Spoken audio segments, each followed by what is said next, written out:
Sa simula pa lang, nilikha na ng Diyos ang langit at ang lupa. Ang lupa ay walang hugis at walang laman, nababalutan ng kadiliman ang malalim na tubig, at ang Espiritu ng Diyos ay nasa ibabaw nito.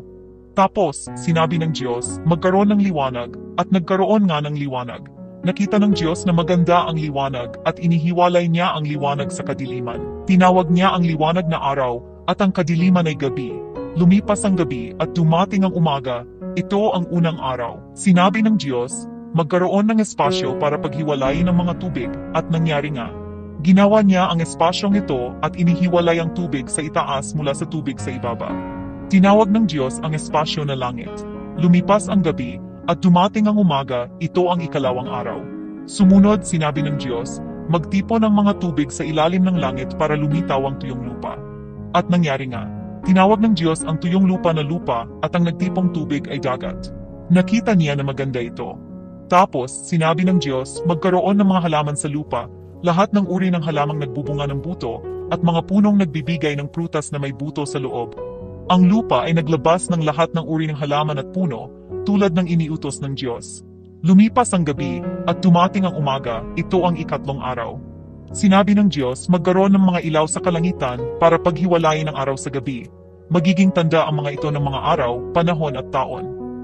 Kaya gumawa ang Diyos ng dalawang malaking ilaw, ang araw para mamahala sa araw, at ang buwan para mamahala sa gabi. Ginawa rin niya ang mga bituin. Lumipas ang gabi, at dumating ang umaga, ito ang ikaapat na araw. Sinabi ng Diyos, magkaroon ng maraming isda at iba pang buhay sa tubig. Mapuno ang kalangitan ng iba't ibang uri ng ibon. Kaya nilikha ng Diyos ang malalaking nilalang sa dagat, at bawat nabubuhay na bagay na lumalangoy, at bawat uri ng ibon. Pinagpala sila ng Diyos, sinasabi, magpakarami kayo at punuin ang tubig at hayaang dumami ang mga ibon sa lupa. Lumipas ang gabi, at dumating ang umaga, ito ang ikalimang araw. Sinabi ng Diyos, maglabas ang lupa ng bawat uri ng hayop, mga alagang hayop, maliliit na hayop at mailap na hayop. At nangyari nga. Tapos, sinabi ng Diyos, gawin natin ang tao ayon sa ating wangis, upang maging katulad natin. Sila ang mamamahala sa mga isda, mga ibon at lahat ng hayop. Nilikha ng Diyos ang tao ayon sa kanyang sariling wangis. Nilikha niya silang lalaki at babae.